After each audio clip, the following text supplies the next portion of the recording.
The stars beyond Earth's solar system rippled as 47 alien warships dropped out of hyperspace. Their dark hulls gleamed with weapons that had conquered 1,000 worlds across the galaxy. Commander Zethkar stood on the bridge of his flagship, watching the primitive planet spin slowly on his main screen.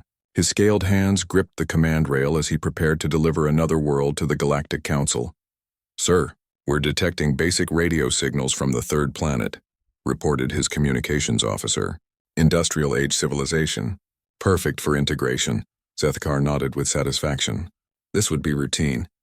The Council had performed this operation thousands of times. Show overwhelming force, demand surrender, add another species to their vast empire. The primitive creatures below would have no choice but to submit. Begin standard scanning procedures. I want to know everything about their defensive capabilities before we make contact. Miles above Earth's atmosphere, Captain Jake Morrison stood on the bridge of the UES Leviathan.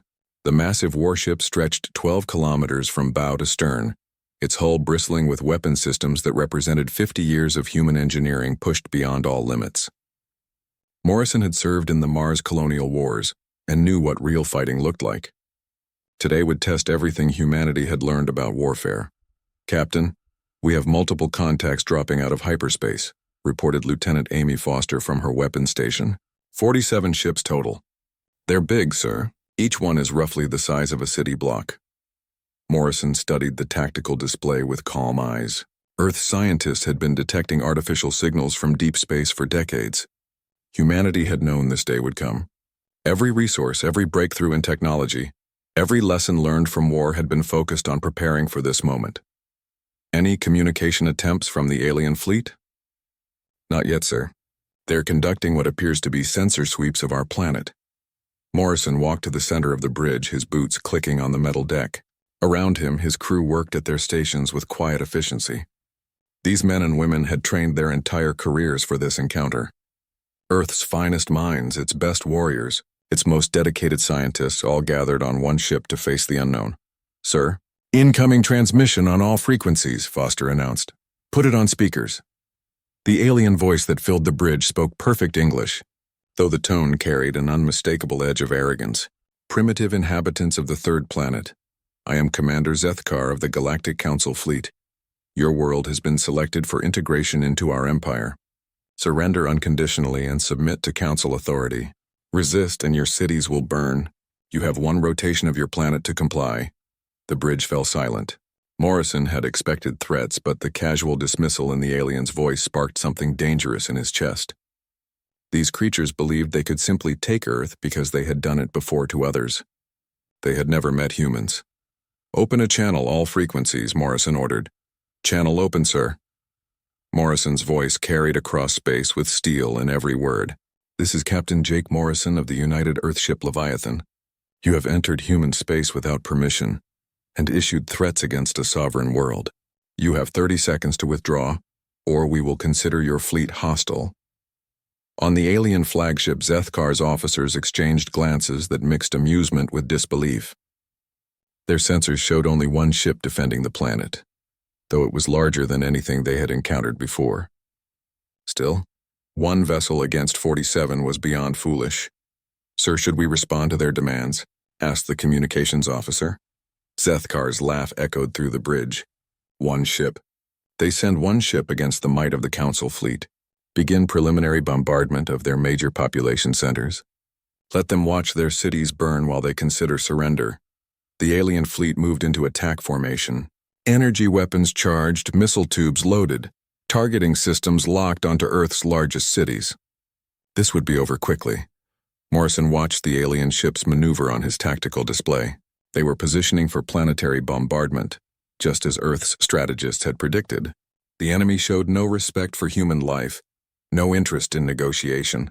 They had made their choice. "All hands, this is the captain. Battle stations. Today we defend our home. Today we show the galaxy what humans can do." Alarms echoed through the Leviathan as thousands of crew members rushed to their positions. In engineering sections throughout the massive ship, fusion reactors that could power entire star systems hummed to life. Weapon systems that existed only in theoretical papers 6 months ago powered up with deadly precision. "Captain, alien fleet is firing," Foster reported. "Plasma bombardment incoming. Impact in 40 seconds. Activate shield matrix. Channel all incoming energy to weapon systems. The alien plasma barrage struck Earth's atmosphere and simply disappeared. The Leviathan's experimental shields didn't just deflect the attack. They absorbed every joule of energy and fed it directly into the ship's weapon systems. On 47 alien bridges, sensor officers stared at impossible readings. "Sir, their defensive systems just absorbed our bombardment," reported Zethkar's tactical officer. "Energy signatures are off the charts." Morrison stepped forward on his bridge, watching as his weapons officer prepared humanity's response. "Target their escort ships first. Full-spread magnetic accelerator cannons." The Leviathan's main guns fired projectiles the size of city buses at significant fractions of light speed. Each round carried more kinetic energy than the largest nuclear weapons Earth had ever built. The alien escort vessels, designed to withstand energy weapons and conventional explosives, had no defense against projectiles moving at relativistic speeds. 6 alien ships vanished in expanding clouds of superheated plasma. Then 12 more. The magnetic accelerators fired again and again, each salvo destroying multiple targets. The aliens had never faced weapons that used pure kinetic energy at such impossible velocities. "Return fire.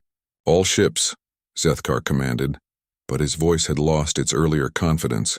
The alien fleet unleashed everything they had. Energy beams, particle weapons, gravitational disruptors, exotic matter projectiles. The combined firepower could have sterilized a continent.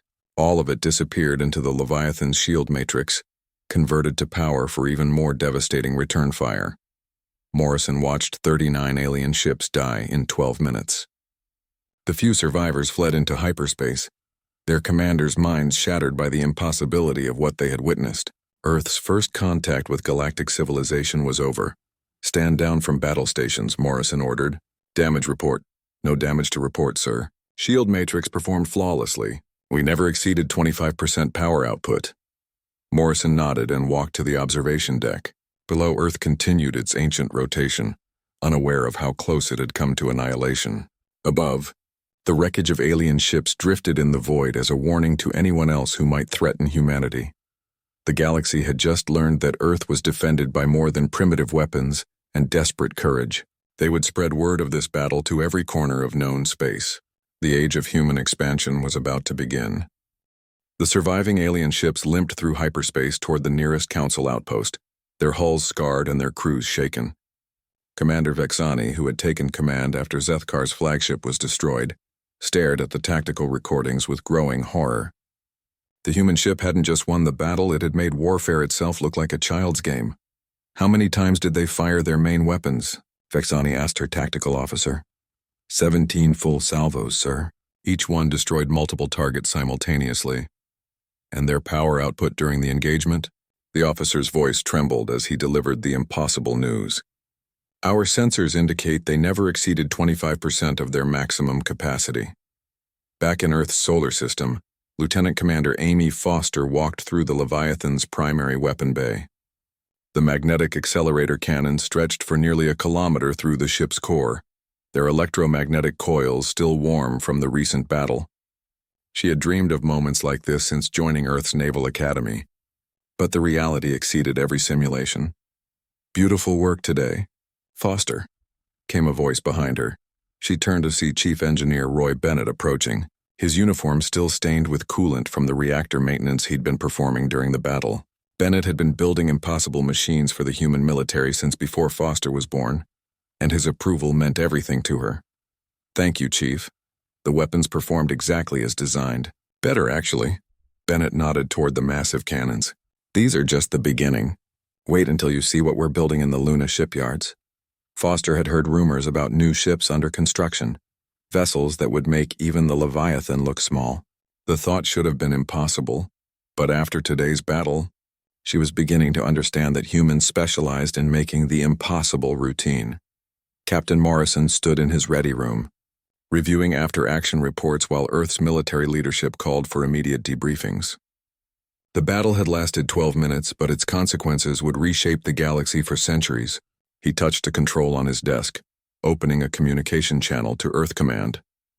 Admiral Lisa Grant's face appeared on the screen, her expression mixing relief with fierce pride.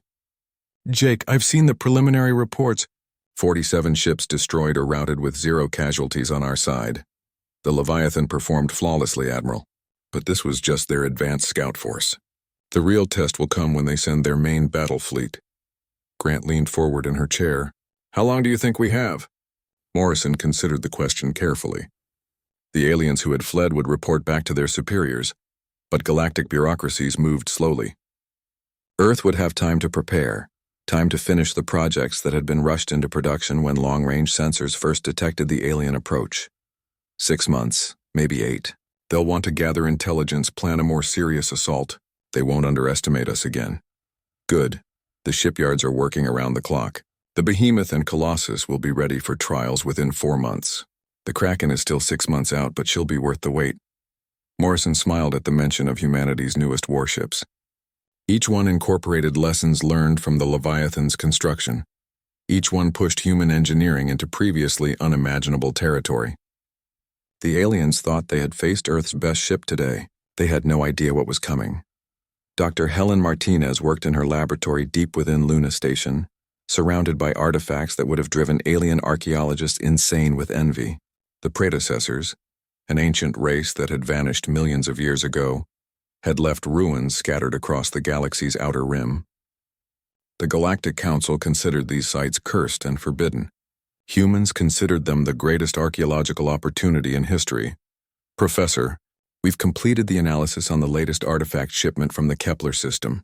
Her assistant, Dr. Sam Porter, announced as he entered the lab.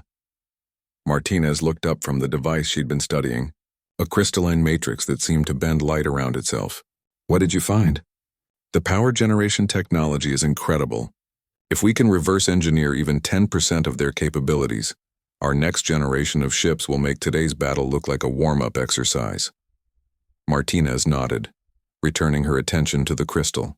The predecessors had built machines that treated physics more like suggestions than laws. Humans were the first species brave enough or foolish enough to actually study their technology, instead of fleeing from it. The results were transforming Earth from a primitive world into something that could challenge galactic civilization itself. Lieutenant Commander Pete Jackson reviewed the tactical data from his position aboard the UES Titan, humanity's second operational warship. The Titan was smaller than the Leviathan but faster and more heavily armed. Jackson had watched the entire battle through long-range sensors, taking notes on alien tactics and weapon systems. Sir, we're receiving new orders from Earth Command, reported his communications officer. Put them on my screen. The orders were exactly what Jackson had expected. The Titan would lead an expedition to the Galactic Rim, establishing humanity's first permanent base outside the solar system. It was a massive undertaking, but necessary. Earth needed forward positions, supply depots, and intelligence-gathering stations if they were going to survive what was coming. Set course for the Vega system. Maximum speed. The Titan's engines ignited, pushing the massive warship toward the edge of human space. Behind them, Earth's shipyards worked frantically to complete the next generation of vessels. Ahead lay unexplored space, alien civilizations, and the ruins of the predecessors. Commander Claire Nelson sat in her quarters aboard the exploration vessel UES Pathfinder, reading reports from the science teams that had been analyzing predecessor ruins for the past 5 years. The ancient race had built wonders that defied explanation, but they had also built weapons that could crack planets in half. Humanity was walking a dangerous line between discovery and destruction. Captain Nelson to the bridge, came the announcement over the ship's communication system. Nelson made her way to the bridge, where her crew was preparing for their next mission. The Pathfinder was designed for deep space exploration, carrying the most advanced sensor systems humanity had ever built. Their job was to find more predecessor sites, map alien territories, and gather intelligence on potential threats. What's our destination, Navigator? The Sirius system, Captain. Long-range sensors have detected artificial structures that don't match any known galactic civilizations. Nelson smiled as she settled into her command chair. More ruins to explore, more technology to discover, more advantages to gain over their future enemies. The galaxy thought it knew the limits of what was possible. Humanity was about to prove them wrong.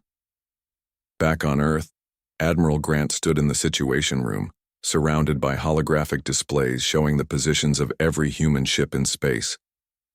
The Leviathan maintained its patrol around Earth while the Titan raced toward the galactic rim. Exploration vessels pushed deeper into unexplored space, and construction crews worked around the clock in orbital shipyards. "Admiral, we're receiving a priority transmission from deep space," announced her aide. "Source? Unknown, sir. The signal is coming from the galactic core. It's not using any known communication protocols." Grant felt a chill run down her spine. The galactic core was supposed to be empty space, too dangerous for exploration, due to gravitational anomalies and radiation. If something was sending signals from there, it wasn't anything the current galactic civilizations had built. "Decode what you can and send it to our xenoarchaeology teams. And alert Captain Morrison. He needs to know about this." The transmission would turn out to be the first sign of something ancient stirring in the galaxy's heart, something that would make the Galactic Council's invasion fleet look like a minor inconvenience. But for now, Earth's defenders could celebrate their first victory and prepare for the challenges ahead. Humanity had announced itself to the galaxy with violence and overwhelming technological superiority. The response, when it came, would test every weapon, every ship, and every human who had sworn to defend their home world. The real war was just beginning. The emergency session of the Galactic Council convened within 6 standard galactic hours of the fleet's destruction. Representatives from 200 species filled the massive chamber on Nexus Prime, their various forms creating a symphony of agitated sounds. Chirps, growls, electromagnetic pulses, and harmonic resonances echoed through the ancient hall as news of the disaster spread. High Counselor Mordeth, whose species had ruled the Council for over 10,000 years, reviewed the battle footage with growing dread. His elongated skull contained a brain that had witnessed the rise and fall of countless civilizations, but nothing in his experience had prepared him for what he was seeing.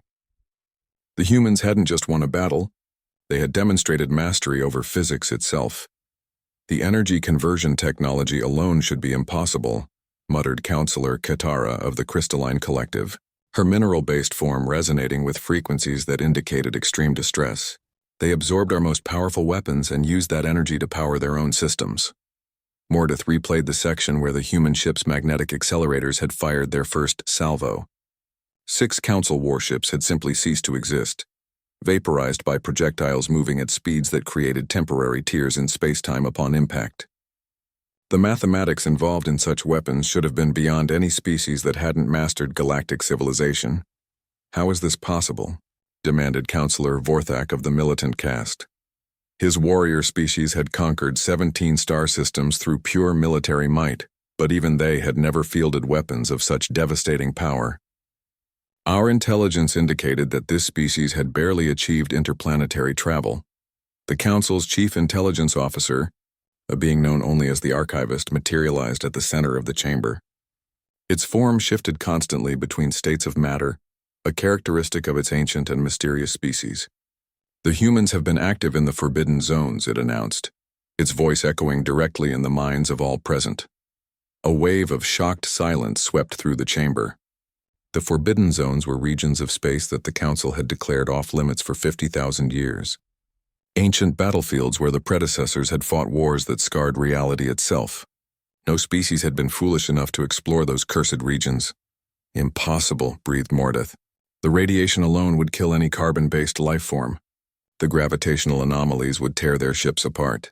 Nevertheless, our long-range sensors have detected human vessels in 17 different forbidden systems. They are not just exploring these regions, they are excavating them. They are studying predecessor technology." The implications hit the Council like a physical blow. The predecessors had built machines that could restructure matter at the atomic level, create artificial gravity wells, and manipulate time itself. Their technology was so advanced that most galactic species considered it indistinguishable from magic. If humans were actually reverse engineering predecessor devices, then the single ship that had destroyed their fleet was just the beginning. Admiral Lisa Grant sat in her office aboard Luna Station, reading intelligence reports that painted an increasingly clear picture of galactic politics. The Council ruled through fear and overwhelming force, but their actual technology was surprisingly primitive. Most of their weapons were simple energy projectors and kinetic impactors that had remained essentially unchanged for thousands of years. "Admiral, we're receiving a formal communication request from the Galactic Council," announced Lieutenant Sam Porter, her aide. Grant looked up from her reports with genuine surprise. 6 hours ago, the Council had attempted to destroy Earth without negotiation. Now they wanted to talk. She couldn't help but smile at the irony. What's the nature of their request? They're asking permission to open diplomatic relations with humanity. They want to schedule a formal first contact meeting. Grant leaned back in her chair, considering the unprecedented situation. The galaxy's dominant power was asking permission to make contact with a species they had just tried to conquer. The balance of power had shifted so dramatically that even she was having trouble processing it. Tell them we'll consider their request, but any meeting will take place on our terms in neutral space and they come unarmed. Porter nodded and left to send the reply. Grant turned her attention back to the intelligence reports, focusing on species that existed outside Council control. Refugees, rebels, and outcasts who had fled to the galaxy's margins to escape Council domination. These were potential allies, beings who might welcome human protection in exchange for information and resources. Captain Morrison stood on the Leviathan's observation deck, watching Earth rotate slowly beneath them. The planet looked peaceful from orbit, but he knew that every major city was now protected by defensive satellites armed with scaled-down versions of the Leviathan's weapons. Humanity would never again be vulnerable to the kind of bombardment the aliens had attempted. Captain, we're receiving priority communications from 17 different star systems, reported Commander Foster. All of them are requesting assistance against Council forces. Morrison wasn't surprised. Word of the battle was spreading across the galaxy faster than the Council could contain it. Species that had lived under Council rule for centuries were suddenly seeing hope for the first time in generations. The calls for help would only increase as more beings learned that the Council's military supremacy had been shattered. Log all requests and forward them to Earth Command. We'll need to prioritize based on strategic value and humanitarian concerns. Dr. Martinez worked frantically in her laboratory, analyzing the latest artifacts retrieved from predecessor ruins. The battle with the Council fleet had proven that human weapons were effective, but she knew they would face more dangerous opponents in the future. The galaxy was vast and full of beings that might pose greater threats than the Council's conventional forces. Dr. Martinez, we've made a breakthrough with the temporal manipulation device, announced her colleague, Dr. Jennifer Hayes. Martinez looked up from her work, intrigued despite her exhaustion. The temporal device was one of the most complex predecessor artifacts they had discovered, a crystalline matrix that seemed to exist in multiple time streams simultaneously. What kind of breakthrough? We think it's a communication system. It's been receiving signals from across the galaxy, but the transmissions are coming from different time periods. Some of them appear to originate from events that haven't happened yet. Martinez felt her blood run cold. If the predecessors had built devices that could receive communications from the future, then humanity might be walking into dangers they couldn't even imagine. The galaxy was clearly more complex and more dangerous than their first victory had suggested. Commander Pete Jackson established humanity's first permanent base beyond the solar system in the Vega system, a massive orbital platform that could serve as both a military outpost and a diplomatic center. The base's construction crews worked around the clock, assembling defensive systems and habitat modules while exploration teams surveyed the surrounding star systems. Sir, we're detecting multiple incoming ships, reported his tactical officer. They're not using any known propulsion systems. Jackson moved to the tactical display, studying the sensor readings with growing interest. The approaching vessels were small, organic in design, and moving through space in patterns that suggested they were alive rather than constructed. Any attempted communication? Yes, sir. They are transmitting what appears to be mathematical sequences and star charts. Our computers are interpreting it as a peaceful contact protocol. Jackson smiled as he realized they were about to make contact with their first non-hostile alien species. The galaxy contained more than just the Council and their subjects. There were independent civilizations, ancient races, and beings that might welcome humanity's protection against Council aggression. Open communications. Let's see what they have to say. The message that came through the communication system was transmitted in perfect mathematics, a universal language that transcended species barriers. The senders identified themselves as the Wanderers, a nomadic species that had been fleeing Council persecution for over 1,000 years. They had heard of humanity's victory and were requesting sanctuary. Back on Nexus Prime, High Counselor Mordeth received reports that made his ancient heart sink with despair. Human ships were appearing throughout the galaxy, making contact with species that had been beyond Council reach for centuries. Worse, these ships were offering protection and advanced technology to anyone willing to ally with humanity. "Sir, we're losing control of entire sectors," reported his military advisor. 12 species have declared independence from Council authority in the past 6 hours. They're all requesting human protection. Mordeth closed his eyes, feeling the weight of 10,000 years of civilization pressing down on him. The Council had built their empire through careful expansion and overwhelming military superiority. Now a single species from the galaxy's outer rim was unraveling everything they had built. Prepare the emergency protocols. If we cannot contain this situation diplomatically, we will have to consider more drastic measures. The diplomatic meeting took place aboard a hastily constructed space station in neutral territory, far from both Council space and Earth's expanding sphere of influence. Council representatives arrived in their finest diplomatic vessels, expecting to negotiate with a species that might, at best, be considered their technological equals. What they discovered instead shattered their understanding of galactic history. Dr. Helen Martinez stood before the assembled alien delegates in the station's main conference chamber, her presentation materials floating in holographic displays around the room. Behind her, artifacts from a dozen different predecessor sites gleamed under the chamber's lights, each one representing technology that the Council had believed to be mythical. "Honored delegates," Martinez began, her voice carrying through the chamber's translation systems. "What you see before you represents 50 years of human archaeological research in regions your species have avoided for millennia." "High Counselor." Mordeth leaned forward in his specialized seating arrangement, his ancient eyes studying the artifacts with growing unease. The objects were clearly of predecessor origin, but they showed signs of active use rather than museum preservation. The humans hadn't just found these relics, they had learned to operate them. "The Forbidden Zones," whispered Counselor Katara, her crystalline form resonating with frequencies of disbelief. "You actually entered the cursed systems." Martinez smiled, gesturing to a device that seemed to bend light around itself. "We don't believe in curses, Counselor. We believe in opportunity. While your species spent 50,000 years avoiding these regions, we've been systematically exploring and cataloging them. What we found has revolutionized our understanding of physics."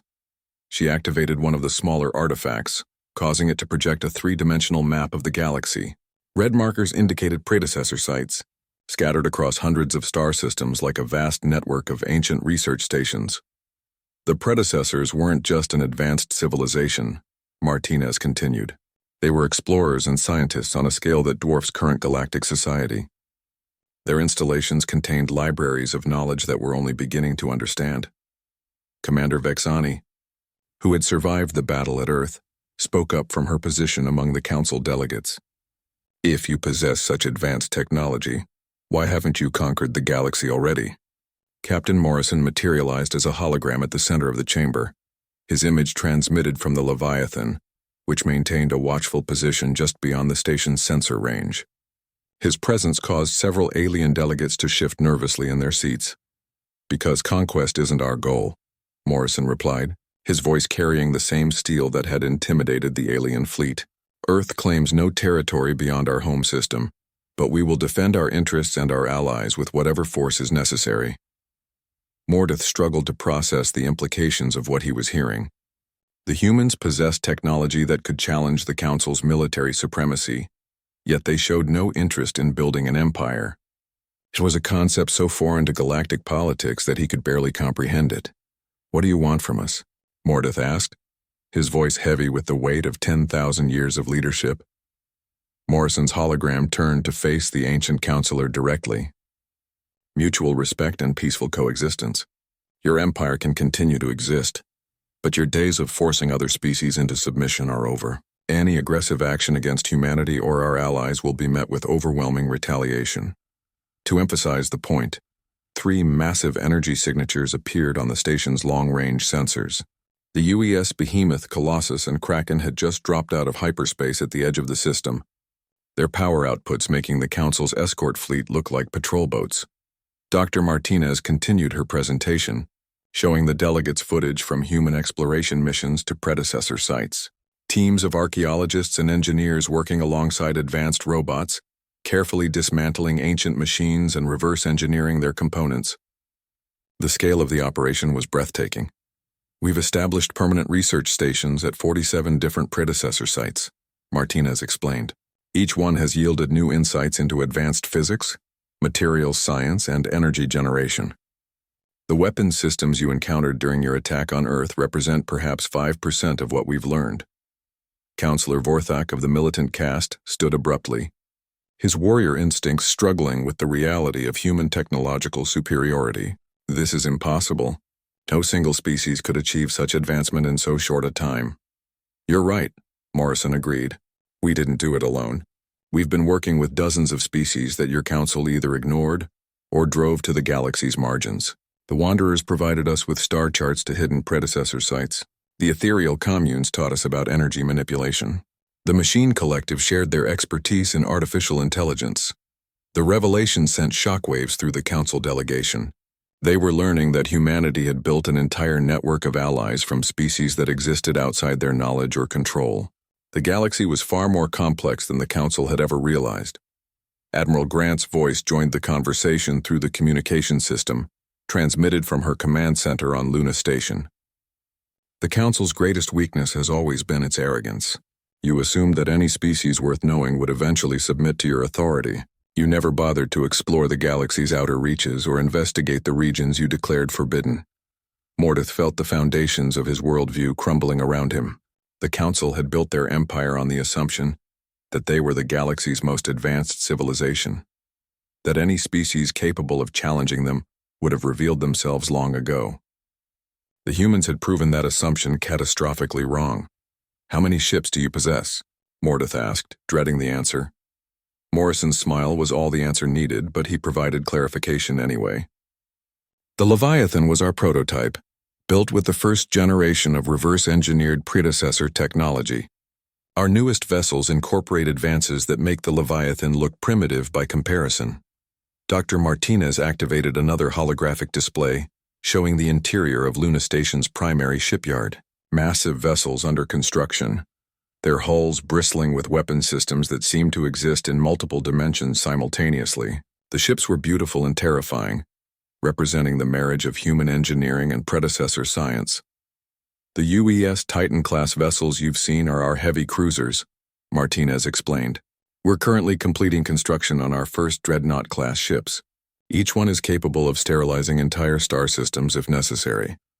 Commander Pete Jackson's voice joined the conversation from his forward base in the Vega system.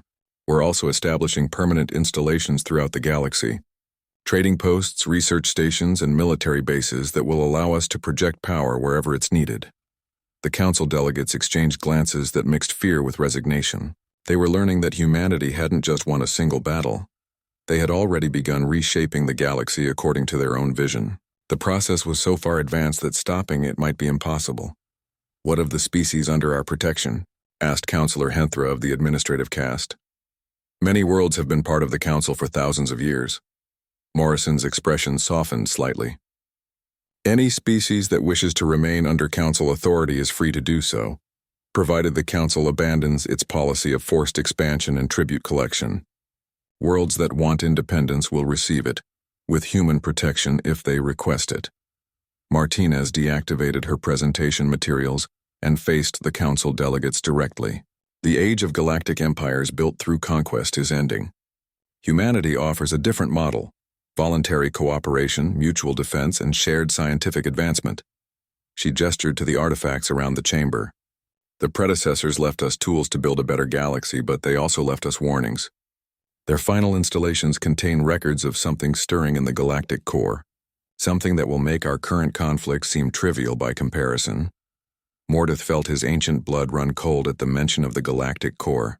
Council legends spoke of darkness at the galaxy's heart, of things that had destroyed the predecessors despite their incredible technology. If the humans were right about an emerging threat, then the galaxy would need unity, not conflict. What do you propose? Mordeth asked, his voice heavy with defeat and the weight of inevitable change. Morrison's hologram smiled, but there was no warmth in the expression. A new galactic order based on cooperation rather than domination. The council can be part of it, but only as equals, not as rulers.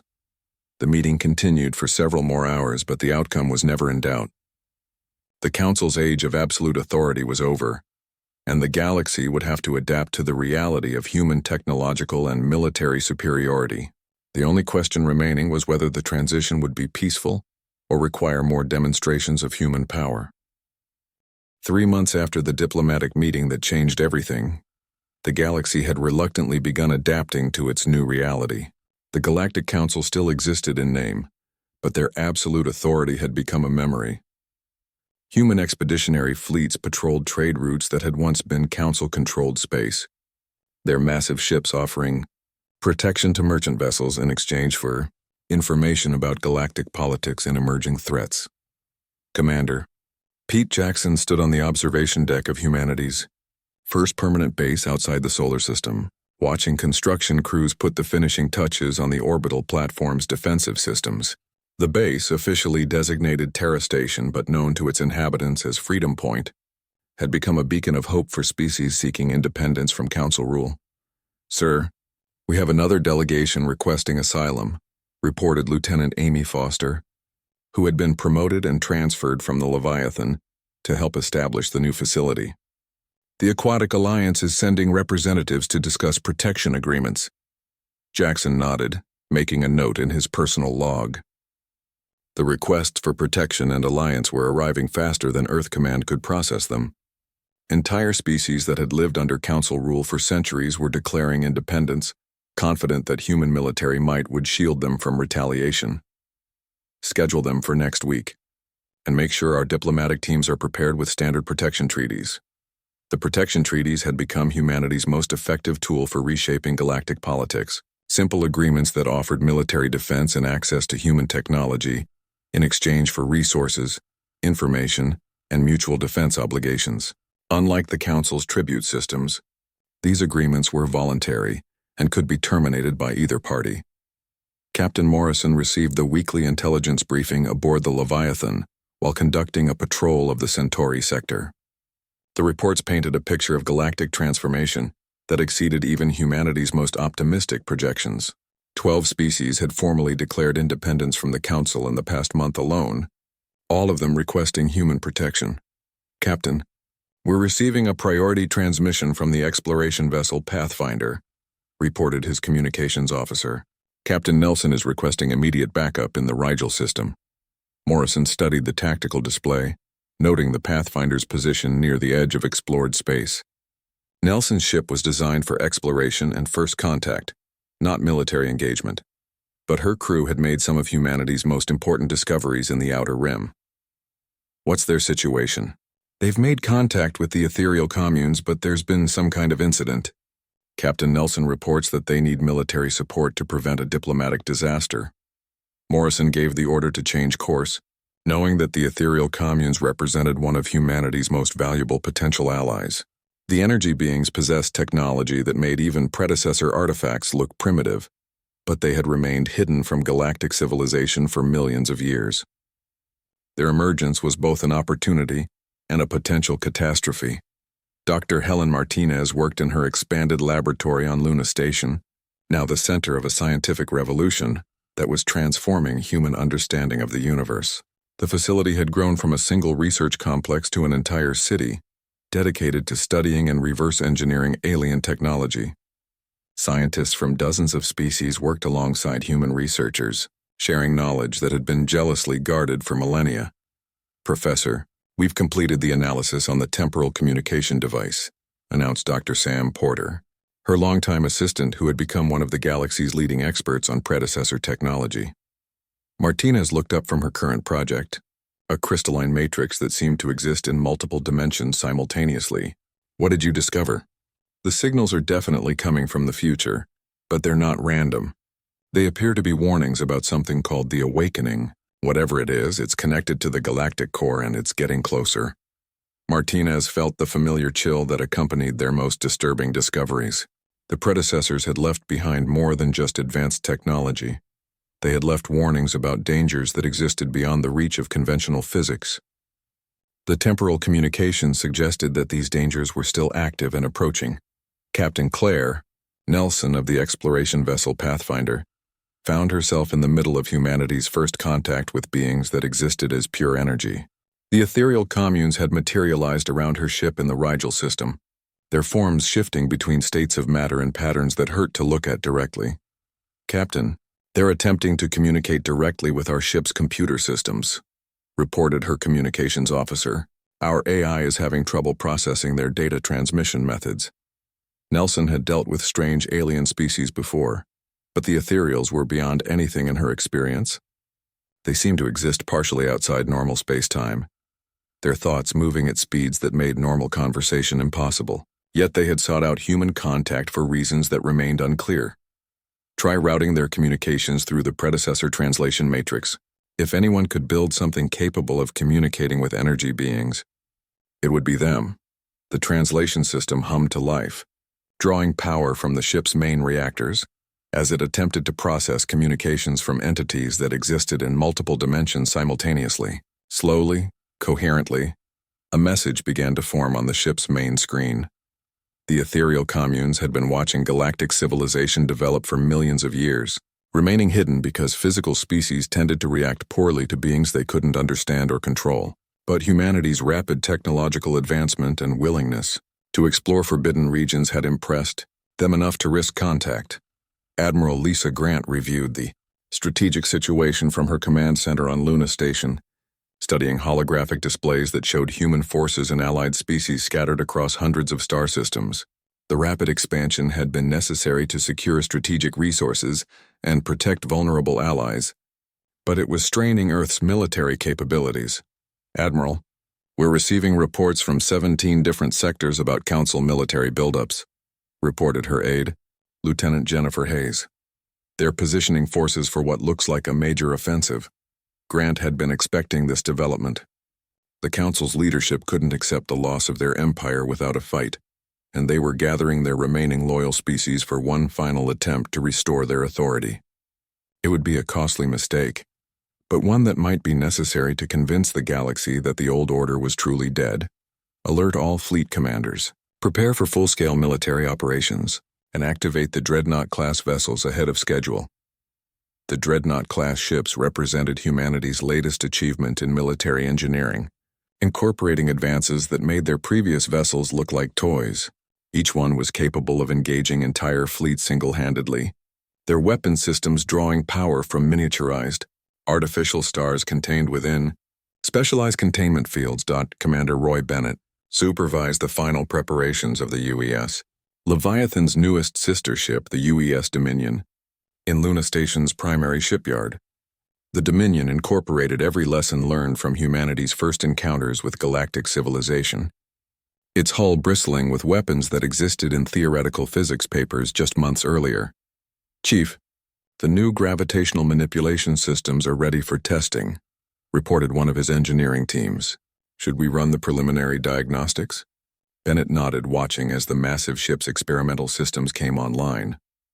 The gravitational manipulators could create artificial gravity wells strong enough to trap entire fleets, or redirect the course of planets if necessary. Combined with the ship's temporal shielding and dimensional weaponry, the Dominion was less a warship than a mobile force of nature. "Run full diagnostics. If we're going to face the Council's combined fleets, we need every advantage we can get." High Counselor Mordeth stood in the Council's war room on Nexus Prime, surrounded by holographic displays showing the disposition of forces across the galaxy. 200 species had pledged their remaining military assets to one final campaign against human expansion. It would be the largest fleet ever assembled in galactic history. "Are our forces ready for the assault?" he asked his military commander, General Corthan of the Warrior Caste. "As ready as they can be, High Counselor. 3,000 ships representing the combined military might of our remaining loyal worlds. If this fails, the Council is finished." Mordeth nodded grimly, knowing that they were likely heading toward their own destruction. The humans had demonstrated capabilities that defied understanding, but the Council couldn't simply surrender without a fight. Too much history, too many generations of absolute authority, hung in the balance. Captain Morrison received word of the Council's massive fleet buildup while conducting diplomatic negotiations with the Wanderer clans in the Outer Rim. The nomadic species had provided invaluable intelligence about galactic politics, and hidden predecessor sites, but they were terrified of being caught between human forces and council retaliation.